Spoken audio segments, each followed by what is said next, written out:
another print disability, which makes reading, holding a book, or turning a page difficult or impossible. The content is copyrighted by the respective publishers. For more information, please visit us on the web at nfradioreading.org. Hello, this is Kathy, and for the next hour, I'll be reading from the March 26th issue of the East Aurora Advertiser on the Niagara Frontier Radio Reading Service. East Aurora faces $1.6 million gap as budget develops, by Sean Cunningham, staff reporter. As numbers continue to come in, the East Aurora Union Free School District is projecting over a $1.6 million deficit gap between revenues and appropriations for the 2026-27 school year. In order to close the gap, the district may see reductions in several areas, including teaching positions, equipment, transportation, athletics, and extracurricular. Superintendent Brian Russ presented updated numbers to the school board at the budget workshop on Wednesday, March 18th. The district has calculated a 3.36% tax levy increase, which will result in an increase in revenue of $940,000. Total revenue projected is $48.1 million. $14.4 million is projected to come from state aid, according to Governor Kathy Hochul's proposed budget. Russ said that he would be meeting with State Senator Patrick Gallivan on Friday to see where the legislature's proposed budget falls in relation to what is proposed by the governor. The state budget, which is due to be completed on April 1st, is not projected to be passed on time. Salaries are projected to increase 3% for a total of $22.4 million. Fringe benefits will see an increase of 8.5%, or $735,000, for a total project of $9.4 million. The contractual line is projected to increase by 5.2% for a total of $3 million. The BOCES line is projected to increase over 18%, for a total of nearly $5.1 million. That's really related primarily to those students who need additional assistance, Russ said. Transportation is projected to increase $150,000 for a total of $2.7 million. Brunson asked Russ why the increase in transportation was so low. Currently, the transportation line for the 2025-26 school year is $280,000 over budget. School Business Administrator Joanne George said that the district has been working with other school districts in the area to consolidate some bus runs. She has also already been able to eliminate or consolidate 2 bus runs, totaling a savings of $130,000 annually. Projected appropriations include an increase in electric costs and general liability insurance. A building condition survey will have to be performed this year. It is required by the State Education Department to be completed every 5 years. Total appropriations are projected at $49.7 million, a $2.9 million increase from last year. Russ laid out several areas the district would be looking at to close the gap. A potential reduction of teaching positions, support services, and staff, as well as program adjustments as a result, may be considered. The district will also look at possible reductions in building and ground services, software and devices, materials and supplies, and field trips. Russ said that the next presentation to the school board will include additional information on the specific reductions the district is considering. It's hard to vote for a budget unless we know the impact on the students and the teachers, Brunson said. Additionally, if there is a surplus at the end of this year, the district will need to determine how much of that money will be put in the appropriated fund balance. The district has been increasing its contribution to this fund since the 2020-21 school year. Last year, $707,000 was committed to the appropriated fund balance. The school board will meet again at 7 p.m. Wednesday, April 1st in the middle school cafeteria on Main Street. Wojcinski resigns from Aurora Town Board, by Sean Cunningham, staff reporter. Aurora Town Council member and Deputy Supervisor Luke Wojcinski has resigned from the Aurora Town Board following his recent election to be the mayor of the village of East Aurora. Wojciechowski will be sworn in as mayor on Monday, April 6th, during the board's reorganizational meeting. The board was notified of his resignation in a letter received Monday, March 23rd, which was read aloud by Supervisor Charles Snyder during the meeting that evening. Wojciechowski was not present for the meeting.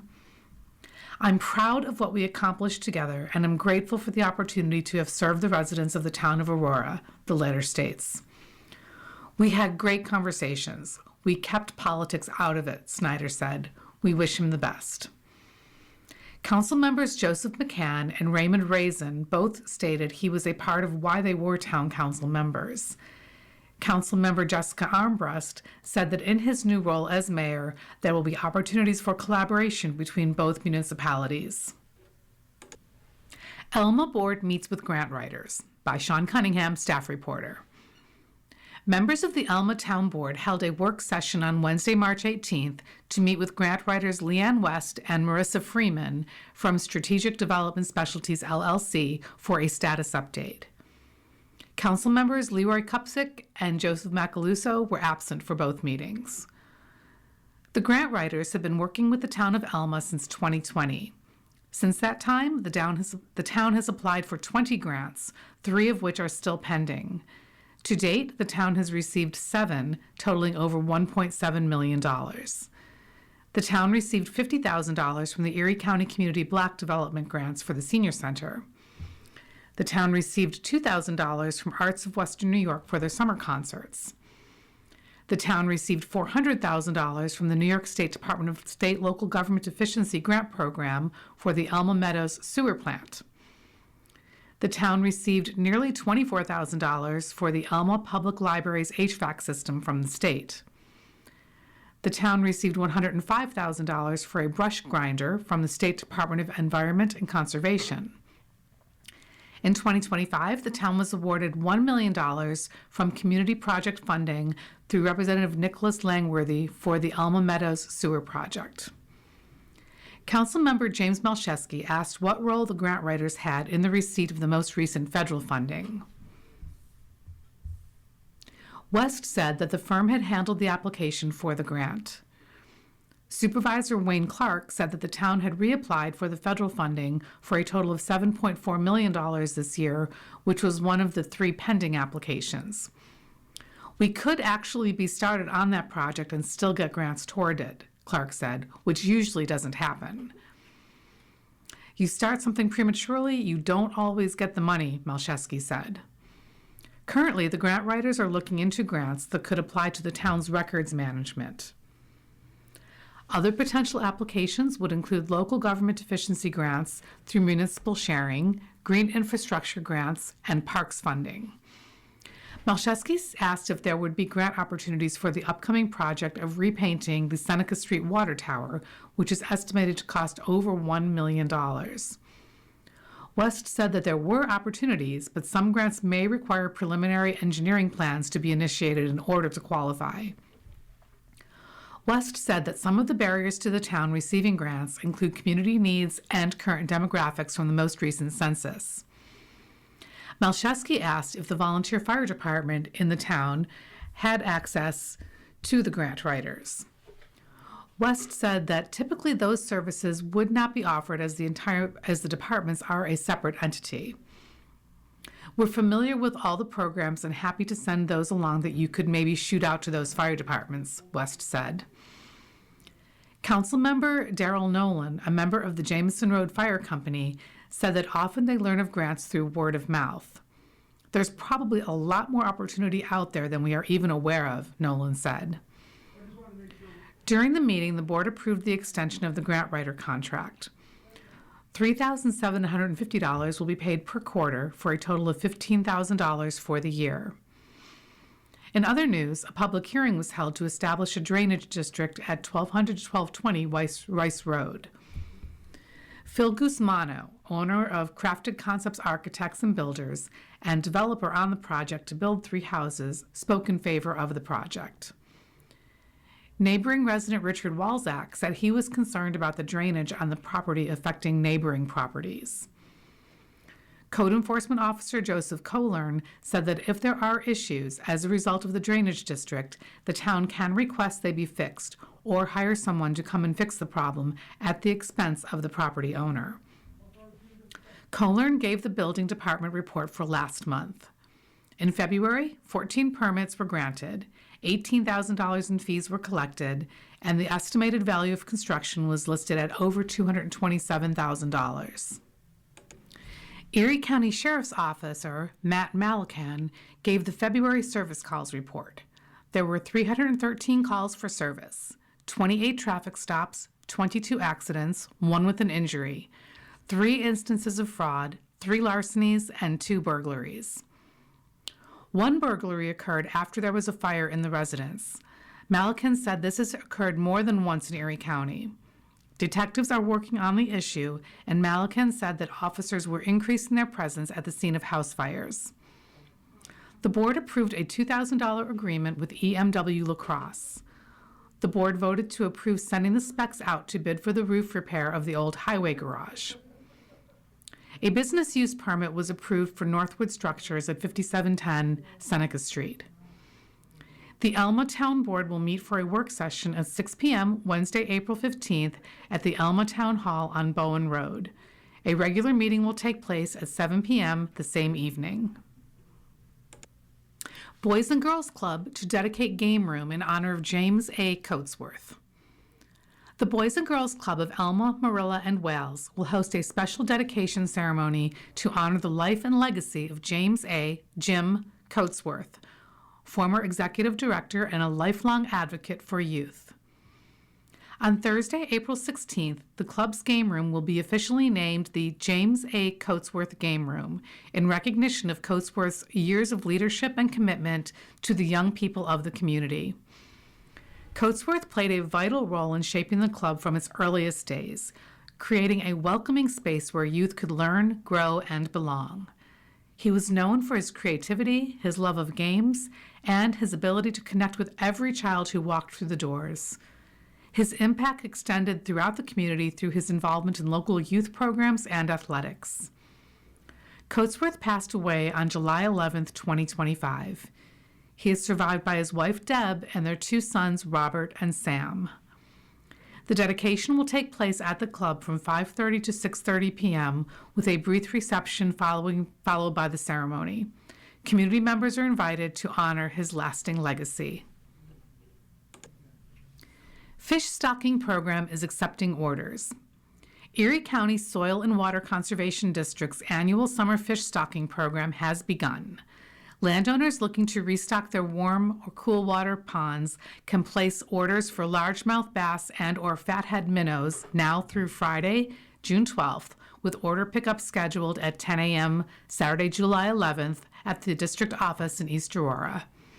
For order forms, fish management information, and fish stocking license applications, visit the district website at www.ecswcd.org or call 716-652-8480, extension 5. School board petitions are available in Alden. The Alden Central School Budget vote and election of 2 school board members will take place from 9 a.m. to 9 p.m. Tuesday, May 19th in the high school cafeteria, located at 13190 Park Street in Alden. Each school board term will commence on July 1st and expire June 30th, 2031. Residents interested in running for the Alden Central School Board of Education must file a nominating petition containing a minimum of 25 legal signatures and addresses with the district clerk, Tracy Rogers, no later than 5 p.m. Monday, April 20th. Petition forms are available in Rogers' office located in the district office in the Alden High School. Voters must be a citizen of the United States, at least 18 years of age, and a district resident for 30 days preceding the vote. Photo identification is required. You are listening to a reading of articles and features from the East Aurora Advertiser on the Niagara Frontier Radio Reading Service. Results of EA Village Election by Shelley Ferrullo, editor. The 2026 village election in East Aurora has come to a close. Luke Wojcinski beat incumbent Peter Mercurio in the mayoral race, 897 to 561 votes. Wojcinski is currently Deputy Supervisor for the town of Aurora. He will be resigning from this position before being sworn in as mayor. The term for mayor is 4 years. Before 2021, it was a 2-year term. In the race for trustee, there were 3 seats up for election. Chelsea Root received 1,073 votes, Ryan Camp received 1,004 votes, Tim Bojanowski received 991 votes, and incumbent Ernie Shear received 584. Root also serves on the Town of Aurora Planning Board. There were 1,464 votes cast in the March 18th election. There are around 4,300 registered voters in the village. Mercurio has been mayor for 8 years. He was first elected in 2018. He ran unopposed in 2020 and 2022. Prior to being elected mayor, he had served as a trustee since 2005. Mercurio received 493 votes in 2018, 394 votes in 2020, and 450 votes in 2022. Shear served 9 terms as trustee. Mary, Molly, Flynn, and Catherine Grace Viger were each elected in 2022 and decided not to run for another term. Supervisor Charles Snyder said that there are 2 options to fill Wojcinski's seat on the town board. The board can appoint someone to serve until the end of the year, or it can stay vacant. Snyder said the board will discuss options during a work session in April. Luke has been my deputy supervisor for as long as I have been supervisor, and I'm really going to miss his input and everything he has contributed to the town, Snyder said. He will be a terrific mayor, and I look forward to working with him to bring the town and village closer together. The newly elected candidates will be sworn into office during the next scheduled village board meeting at 7 p.m. Monday, April 6th. The meeting will take place at the Aurora Municipal Center on Oakwood Avenue. The agenda for the meeting can be found at www.eastaurora.gov. Meetings. The East Aurora Village Board will meet at 7 p.m. Monday, April 6th at 575 Oakwood Avenue. Visit www.east-aurora.ny.us on the day of the meeting to see the agenda. The Alden Village Board will meet at 6:30 p.m. Monday, April 6th at the Village Hall, located at 13336 Broadway. The Aurora Town Board will meet for a regular board meeting at 6:30 p.m. Monday, April 13th at 575 Oakwood Avenue. Visit www.townofaurora.com on the day of the meeting to learn more. The Alden Town Board will meet next at 6 p.m. Tuesday, April 7th at the Alden Town Hall, located at 3311 Wendy Road. The Marilla Town Board will meet at 7 p.m. Thursday, April 9th in the Marilla Town Hall on 2 Rod Road. The Elma Town Board will meet at 6 p.m. Wednesday, April 15th for a work session and at 7 p.m. for a regular meeting at the Town Hall on Bowen Road. The next Wales Town Board meeting is scheduled for 7 p.m. Tuesday, April 14th in the Wales Town Hall, located at 12345 Big Tree Road. The Holland Town Board will meet at 7 p.m. Wednesday, April 1st in the Holland Town Hall on Pearl Street. The Alden School Board will meet at 6:30 p.m. Wednesday, April 1st for a meeting in the library of the high school on Park Street. The East Aurora School Board will meet at 7 p.m. Wednesday, April 1st for a board meeting on the second floor of the middle school on Main Street. The Iroquois School Board will meet at 7 p.m. Wednesday, April 15th for a meeting in STEM Room number 96 at the middle school on Girdle Road in Elma. The Holland School Board will meet at 6 p.m. Monday, April 13th in the high school on Canada Street. Village of East Aurora Volunteers Wanted. Committees exist to enrich village life and promote collaboration between the government and the community. Our committees are made up of dedicated village volunteers to make the Village of East Aurora a great place to live. We are always looking for people to join volunteer village boards and committees. These include Board of Ethics, Capital Committee, Cazenovia Creek Sanctuary, Environmental Advisory Council, Hamlin Park Committee, Historic Preservation Commission, Planning Commission, Pedestrian Bike Board, Tree Board, and Zoning Board of Appeals. Please submit your interest and experience, if you have it, to Mayor-elect Luke Wojcinski. Email lwojcinski@townofauroranewyork.gov. Or Maureen Jarakas. Email maureen.jerakas@east-aurora.ny.us. Title your email, Village Administrator - your name. Fest information by Ria Desai, correspondent. During a recent meeting, the East Aurora Village Board discussed the temporary use permit for the annual Heart of Music Fest. The board approved the permit for the Heart of Music event with several modifications made. The hours of the event were taken into consideration. The current schedule has general venues and establishments ending music at 9 p.m. and closing at 10 p.m. However, the Classic Rink on Riley Street will be permitted to have music run until 10 p.m. so long as it closes by 11 p.m. The event is permitted to start as early as 1 p.m. Many of the trustees on the board were hesitant to allow the event to run until midnight as the original permit applied for. Having the police, firefighters, and volunteers out until midnight for an event that is inevitably growing larger would be exhausting and only drain the village's resources, board members reasoned. The board also discussed trees. A celebration for Arbor Day is planned for the end of April at East Aurora High School. The event will be led by the environmental students. The village is also partnering with Bradley Trees to train crews on maintaining younger ones in the village with proper mulching and pruning. The maintenance of older trees at Hamlin Park was also mentioned as a possibility for future plans. The village's GIS tree inventory is 75% complete, and final touches are being made before it is accessible to the public. It currently tracks the species, size, and location of trees in the public right-of-way to prepare for invasive animal species such as the emerald ash borer. A public-private partnership to fund a new playground was discussed. A high-end playground can cost up to $2 million, or 25% of the village's annual budget, which many trustees felt would be too large of a tax increase to fund solely through taxpayers. Average playgrounds, however, could cost closer to $700,000.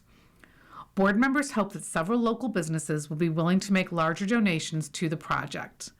The village is actively seeking state help as grant applications are currently being explored. We're going to try to be smart about it, Mayor Pete Mercurio said. We want to gradually add additional quality enhancements and additional equipment to make the playground better. There is a state-mandated burn ban issued by the New York State Department of Environmental Conservation that will be in effect through May 14th. Burning brush is strictly prohibited during this time, though the Village Department of Public Works will be picking up any yard waste left at the side of the road that may not be burned. The East Aurora Village Board will meet again at 7 p.m. on Monday, April 6th at the Aurora Municipal Center on Oakwood Avenue. Winfield presents Crash Course in Classical Culture. Local author Mason Winfield will provide a 90-minute spoken word video crash course in classical art, culture, and mythology. This presentation will take place at 7 p.m. Wednesday, April 1st at the Roycroft campus located at 31 South Grove Street, East Aurora. Winfield said this presentation will be in memoriam of Latin teachers at the East Aurora Union Free School District, including Herb Schindler, William O'Leary, and Theodore Ted Callisto. To register, visit shop.roycroftcampuscorporation.com/events.aspx. Friends of Library will meet in April. The annual meeting of the Friends of the Aurora Town Public Library will be held at 10:30 a.m. Wednesday, April 8th in the community room at the Aurora Town Public Library, located at 550 Main Street. The Friends of the Library meet twice per year at the library in April and October. Attendees may bring their favorite coffee or tea in a covered container. This meeting is open to the public. St. Bernadette Parish hosts sensory-friendly Easter Mass. On Saturday, April 11th, St. Bernadette Parish welcomes families with special needs to a sensory-friendly Easter Mass at 3 p.m. The wheelchair-accessible church is located at 5930 South Abbott Road in Orchard Park. Father Joe Wolf will be the celebrant. Father Gerard Skrinsky, Catholic Deaf Apostolate, will interpret the Mass through American Sign Language. The Mass will be live-streamed on St. Bernadette's Facebook page. The Mass offers a shorter, less crowded worship setting, allowing people to move freely as needed. The lighting will be dimmer, the music soothing, and low-gluten hosts will be available. Light refreshments will be served after Mass in the Accessible Parish Ministry Center. This event is sponsored by Open Doors Ministry, a ministry that advocates for the inclusion of people with disabilities into the life of the parish. Questions may be directed to Paula Potager at 716-649-1051 or cozmo3631@gmail.com. Obituaries. Robert Paul Nernberger, proud veteran. Robert Paul Nernberger, November 25th, 1949 to March 6th, 2026. Robert Paul Nernberger, a resident of Holland, died surrounded by family on Friday, March 6th. He was 76. Mr. Nernberger, often called Bob, was born on November 25th, 1949. Mr. Nernberger was predeceased by his twin brother, Ed. He is survived by his wife of 54 years, Bonnie, née Tuttle, daughters Rebecca, widow of the late James Patterson, and Brenda, wife of Ethan Ruat. Grandchildren Katie, wife of Andrew Villani Patterson, Jamie, wife of Thomas Steins, Haley Patterson, Lily Ruat, and Owen Ruat, brothers Rick and Dan, and Mark, sisters Terry McLean and Natalia Allen, and their large growing families. Mr. Nernberger was a proud veteran of the United States Marine Corps and courageously served as a recon Marine and team leader during the Vietnam War, for which he received a Purple Heart. He cared deeply throughout his life about his brothers in arms and the treatment of American soldiers and veterans. For many years, Mr. Nernberger was the owner and operator of Bob's Tree Service, as he and his wife raised their girls in Colden. There are acres of land across western New York that Mr. Nernberger improved by taking out trees and putting in ponds.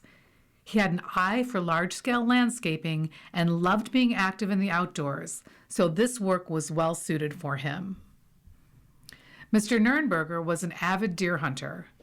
Certainly, the opening day of deer season was his favorite holiday.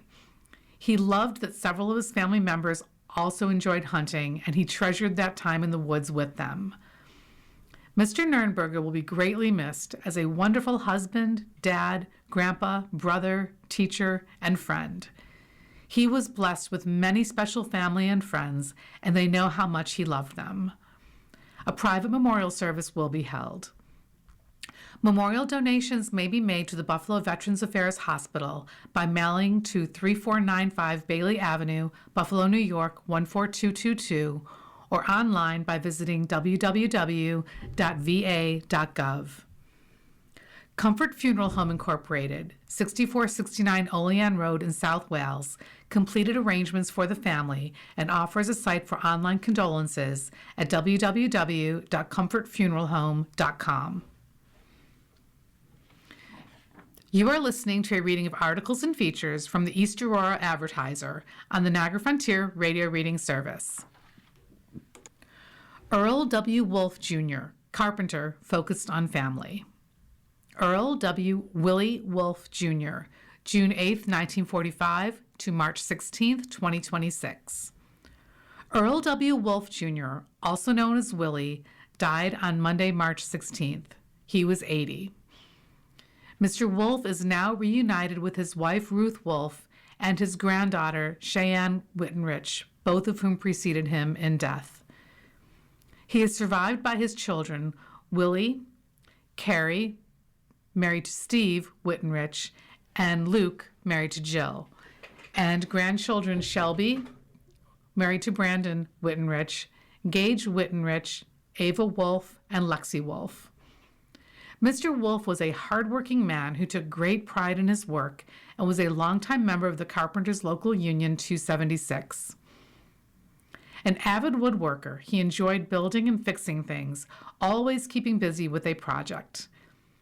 He loved spending time outdoors, often riding his Kubota, and always finding something to work on or take care of. Known for his friendly nature, Mr. Wolf could strike up a conversation with anyone about anything.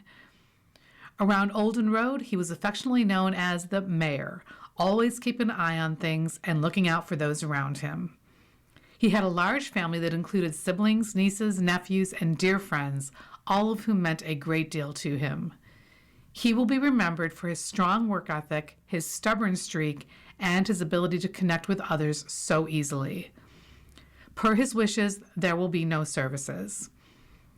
In lieu of flowers, donations may be made in his honor to the West Falls Fire Company by mailing to 1864 Davis Road, West Falls, New York 14170.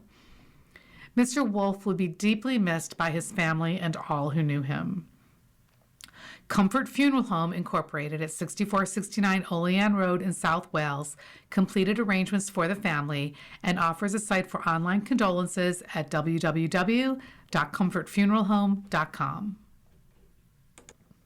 Events at the Aurora Town Library. The following events and classes will take place at the Aurora Town Public Library, located at 550 Main Street in East Aurora. Space is limited and registration can occur by calling the library at 716-652-4440, by visiting bit.ly/ATPL programs, or signing up in person. Read with a dog. Children 6 to 11 years old are invited to snuggle up with a furry friend and practice reading skills at 10:30, 10:50, 11:10, or 11:30 a.m. Saturday, April 25th. Sheltering at home. At 6:30 p.m. April 20th, Equipping for Disaster, Sheltering at Home will be taught to adults by missionary, U.S. Navy veteran, and emergency physician Dr. John Sturba, who will demonstrate basic necessities of emergency preparation, including food storage, purifying and storing water, clothing and personal care, generator selection and safe use, medical care at home, and more. Events at the Elma Library. The following events will take place at the Elma Public Library at 1860 Bowen Road in Elma. Register for classes by calling the library at 716-652-2719. Dance with Me. A class with creative movement, musicality, dance, fitness, and tumbling class will be offered to children 18 months to 3 years old at 10:30 a.m. Friday, April 3rd. Butter Lamb Workshop. Learn how to make traditional butter lamb at 1 or 2 p.m. Saturday, April 4th, and take it home to decorate the Easter table. Craft event. Children in kindergarten through 5th grade can decorate and take home picture frames, colorful visors, and more from 3 to 6 p.m. Wednesday, April 8th. All materials will be provided. Lunch at the Town of Aurora Senior Center, March 30th to April 3rd. Seniors, take advantage of the lunch program the county offers Monday through Friday at noon at the Town of Aurora Senior Center, 101 King Street at Oakwood Avenue. Meet new friends. All seniors are welcome. The lunch price is $3. To make or cancel a reservation, call 652-7934. Monday, turkey a la king, mashed sweet potatoes, green beans, warm biscuit, chocolate pudding. Tuesday, lasagna roll with tomato meat sauce and mozzarella, cauliflowers, peas, Italian bread, fresh orange, chocolate milk. Wednesday, chicken cordon bleu with herb gravy, rosemary seasoned potatoes, vegetable medley, chef salad with dressing, dinner roll, coconut cream pie. Thursday, Polynesian chicken stew over white rice, carrots, broccoli florets, sugar cookies. Friday, Good Friday, no meals served. Erie County will host Special Disability Awareness Day. Erie County Clerk Michael P. Kearns, in partnership with the Erie County Office for People with Disabilities, will host a special Disability Awareness Day from 9 a.m. to 1 p.m. Saturday, April 18th at the Erie County Auto Bureau.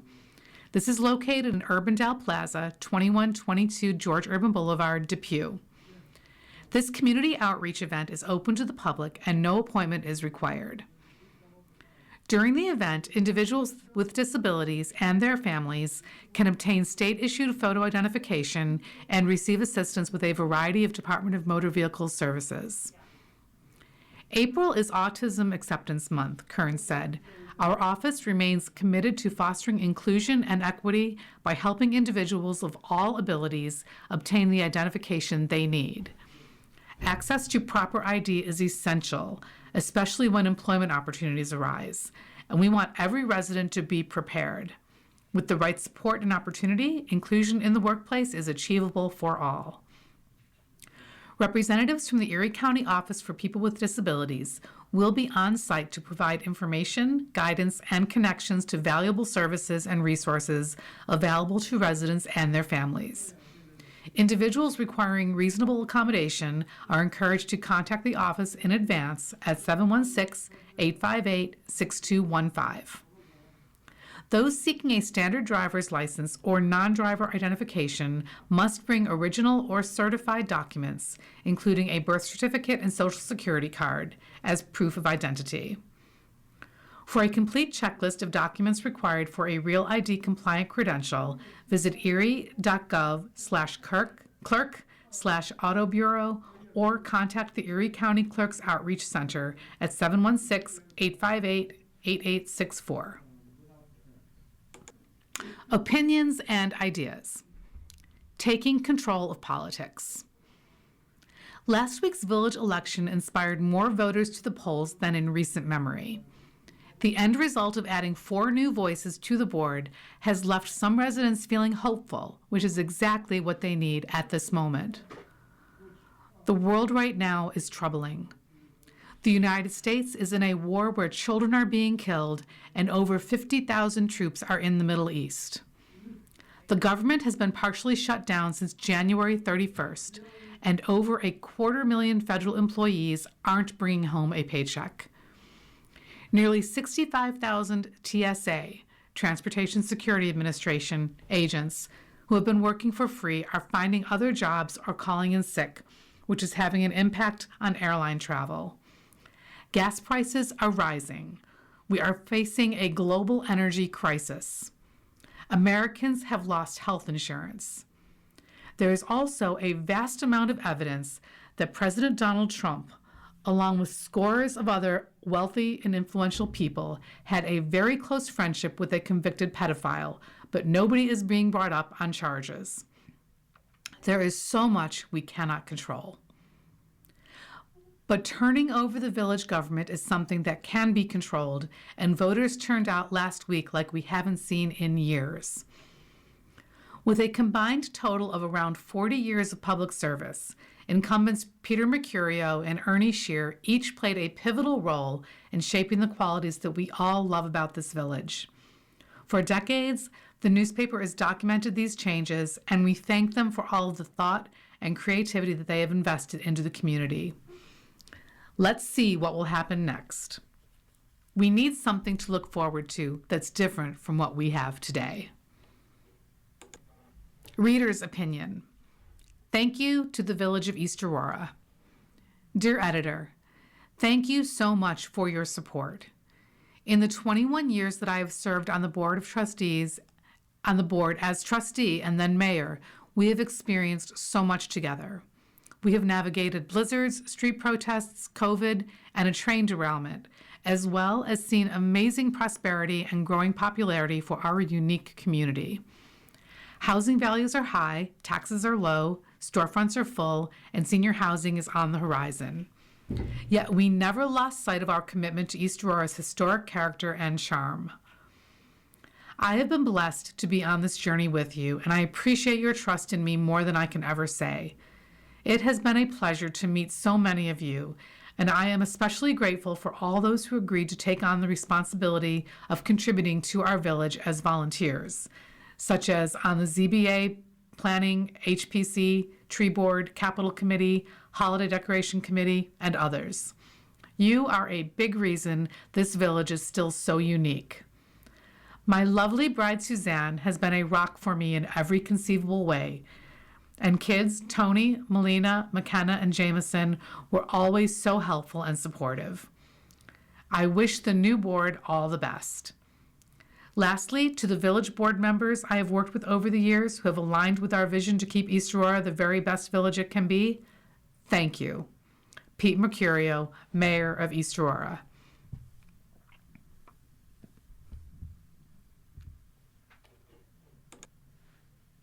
March is Developmental Disabilities Awareness Month. Dear Editor, March is designated as Developmental Disabilities Awareness Month, a way to celebrate our fellow citizens with all abilities. East Aurora and the surrounding areas have been so supportive to our friends and neighbors with special needs. Their participation in community events such as the Kiwanis Chicken Barbecue, selling Kids Day papers, supporting local agencies such as ROC, Fish, Hawk Creek, and other worthy organizations are examples of their mission of being proud members of our community and attempting to make it a better place to live. Many of them work in our various local businesses with the best smiles you can imagine. The East Aurora Acton Club, sponsored by Kiwanis, is an active organization that is run by adults with various special needs. They meet every month and throughout the year, plan and contribute their ideas and concerns into meaningful projects to better our community and its people. The Action Club, in cooperation with the Kiwanis Foundation, assists folks with special needs to improve their quality of life in many ways. This could be through educational activities, recreational activities, mobility equipment, travel, and numerous other ways that might make one's life that much better. Yes, our community is made up of folks with all abilities, and together we make it a special place to live. Let us take this month to give appreciation to friends, family, professionals, caretakers, and supporters, all of whom mentor and assist our most vulnerable population. Last but not least, let us appreciate our special needs community for setting an example to all of us on the beauty of life and the value of being there for each other. Should you choose to donate to the Action Mission, please make your check out to the Kiwanis Foundation /Action, AKTION, and mail to Kiwanis, P.O. Box 712, East Aurora, New York, 14052. Don Beck, Action Club. Langworthy and his platform of lies. Dear Editor, I just looked up what Congressman Lick Langworthy ran on in the last election. Considering the state of affairs these days, it may be constructive to revisit his promises. He said he would fight to bring down inflation and lower the cost of living. Instead, inflation has been trending upward since the re-election and is posed to increase dramatically with the surge in gas prices. The cost of living for the lower class has gone up dramatically with cuts to food and medical assistance programs and the elimination of the ACA subsidies. Millions are now having to choose between food and health insurance. Langworthy voted for the big ugly bill that has raised healthcare costs for everyone while claiming he would work for affordable health care. Langworthy said he was for reliable clean energy, and yet not a word about Trump's mad dash to subsidize coal burning and the funding cuts for solar and wind farms. He said he would protect free speech, but you only hear crickets about the attacks on the press and anyone who objects to the Trump agenda. Langworthy said he would root out government abuse and corruption, except it seems when committed by Trump, his family, and Republican billionaires. And of course, he bemoaned rampant government spending. Somehow, the budget deficit hitting a record $39 trillion doesn't bother him, and with the refunding of the illegal tariffs, the deficit is projected to hit $40 trillion by the year end. And that doesn't take into account the $1 billion a day spent on the Iran war, or the requested $200 billion to keep the war going. It would seem that Langworthy's promises were nothing more than a lie that hadn't happened yet. Valerie Davis, East Aurora. You are listening to a reading of articles and features from the East Aurora Advertiser on the Niagara Frontier Radio Reading Service. Saved from the Hellbox, Grant M. Hamilton, publisher. Media Jigsaw Puzzle continues. News last week that both the Justice Department and the Federal Communications Commission, FCC, have approved the merger of Tegna and Nexstar has implications for the big three local television stations and their newsrooms. WGRZ Channel 2, a network affiliate of NBC, as well as WIVB Channel 4, a network affiliate of CBS, are now owned by Nexstar. WKBW Channel 7, an ABC network affiliate, is owned by EW Scripps Company. The newsrooms of local television stations have been under pressure from changing dynamics of the complicated compensation structure relating to network affiliations and cable TV companies for some time. The common ownership of what are regularly considered the top two by viewership stations is a new twist. For those old enough to remember TV antennas, there were once only two major TV stations serving the Buffalo area. Channel 7 was the third. Some may remember growing up watching Rocket Ship 7 on Channel 7 in the days when capturing an over-the-air television station meant having a device to rotate an antenna. Luckily, the broadcasting towers found a home in the hills around East Aurora, making for much better reception. So much for nostalgia. Whether the FCC decision to allow this merger was a politically motivated blunder or just recognition of the state of the industry, it will impact local newsrooms that have already begun to try to increase their geographic reach and are heading for internet distribution. The unintended consequences of government decisions, including the 1970s ban on television stations being owned by newspapers, Section 230 of the Communications Decency Act, that gave rise to an unaccountable, if not irresponsible, social media, and now the relaxation of the rules that deal with the dominance of single ownership TV stations, is a new factor in newsrooms that remains to be seen. In my fearless prediction category, the FCC role in the future will be to make sure that frequencies that are remaining in use don't interfere with each other. Quaint ideas like equal time for candidates, determining the 7 dirty words that could not be used in broadcast, and similar content rules will fade into the sunset. The consumer will rule, not bureaucrats. We live in a time that technology and commercial interests act faster than our elected representatives, who are generally hampered by lack of knowledge, lobbyists, and political deference. Getting the government thumb off the communications scale is a good thing for the First Amendment. In reality, the turmoil in the national communications industry is related to the shuffling of content creation, be it news, opinion, entertainment, sports, or ownership of rights, to attempt to profit from content produced by others. How it is distributed is just part of the picture. Those who opposed the merger focused on news programming and the impact consolidation may have on newsrooms.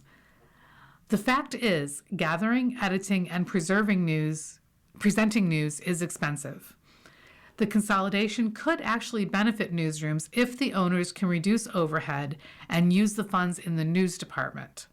Time will tell, and we realize the uncertainty is difficult for the news personnel. The debate over the television mergers has highlighted the benefit of local news for a community. In my little corner of the world, our company continues to believe in traditional hyperlocal journalism, standards-based news coverage. It is possible to keep those standards with dedicated staff members, technology that has become more accessible, and a loyal audience. I believe that we are finding in our newsrooms the possibility of a meaningful blend of technology to enhance community coverage. Film at 11. Officials endorse amended golf complex on Olean Road in Aurora, by David Dahl, correspondent.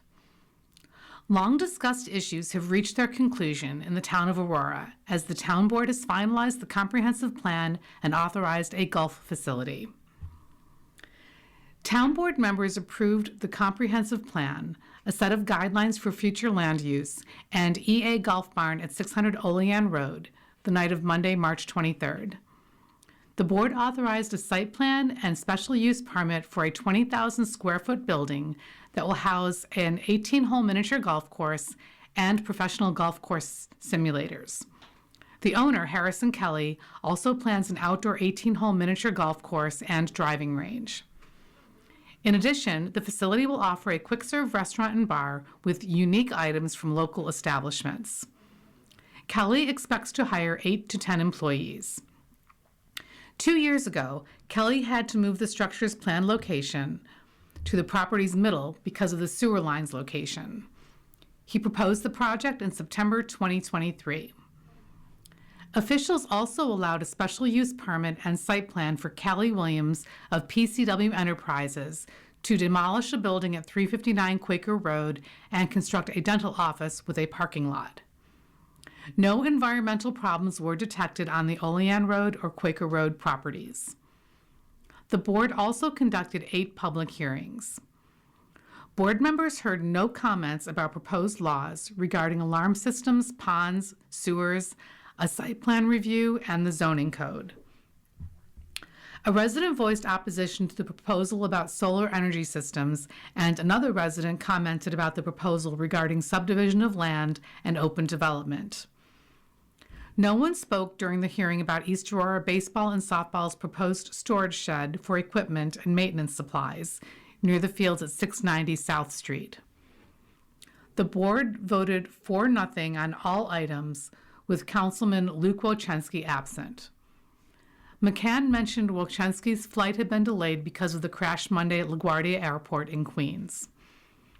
In other members, the board referred to the planning board a proposal to construct cottages, tree houses, and a lodge for campgrounds on the Twin Elms Estate at 1196 Big Tree Road, which is also listed as 1196 East Main Street.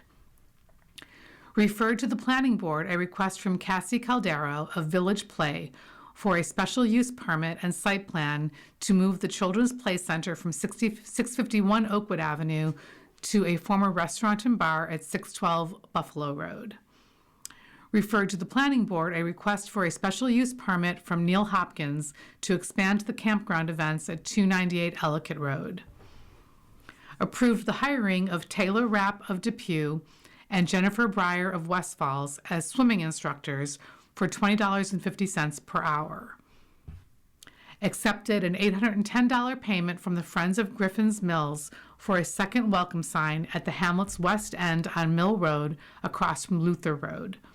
The town will pay the remaining $1,000 for the sign, which will read, "Hamlet of Griffin's Mills welcomes you." Authorized Town Clerk Jean Viger to attend the New York State Town Clerks Association's conference from April 19th to 22nd in Albany for $1,799. Approved $48,000 in town court renovations.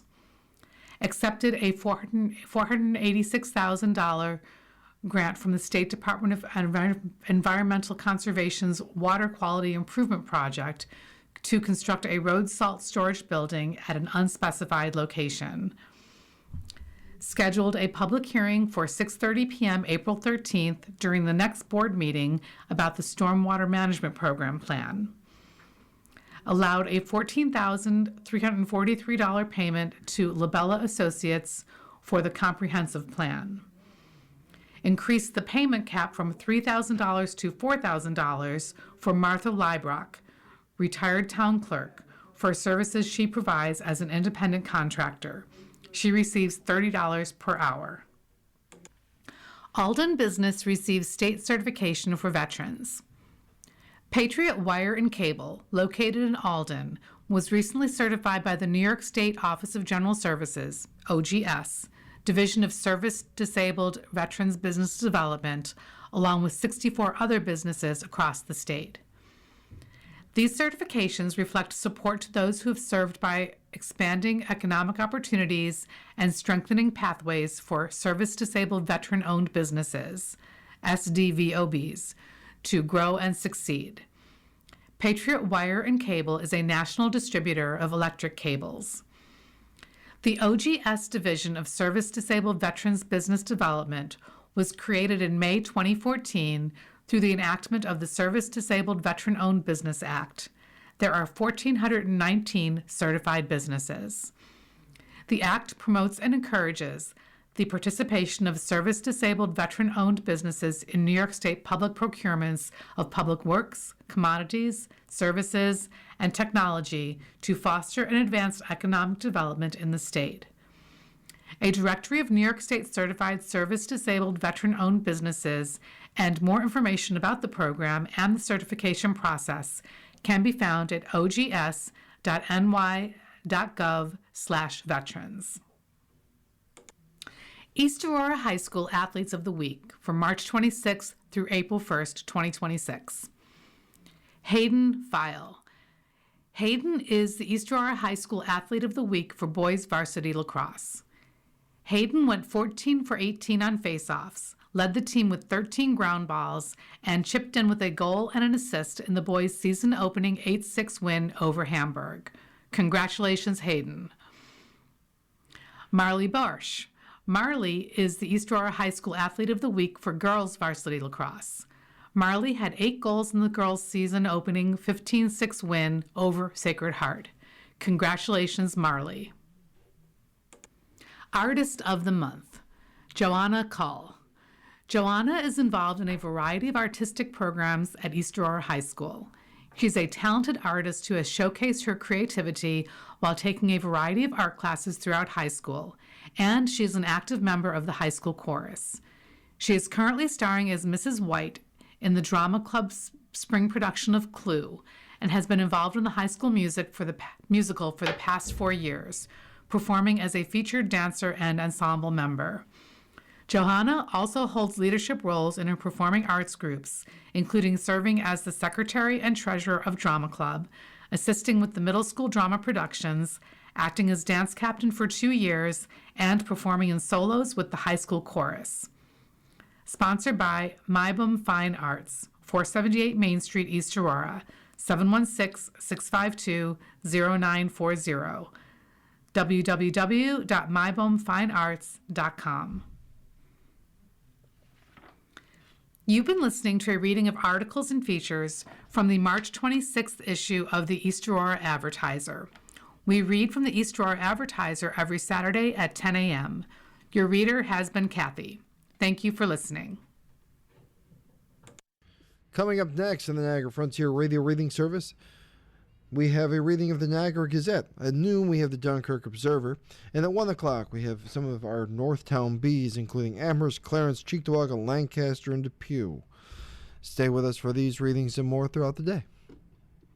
You're listening to the Niagara Frontier Radio Reading Service.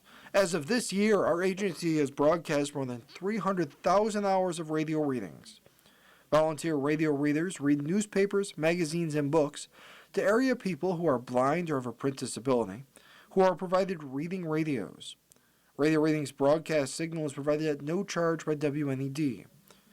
Radio Reading broadcasts from studios at 1199 Harlem Road in suburban Buffalo. Please let others know about Radio Reading. It's your service. For more information on the Niagara Frontier Radio Reading Service, call 716-821-5555.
following program is intended for listeners who are blind, have low vision, or have another print disability, which makes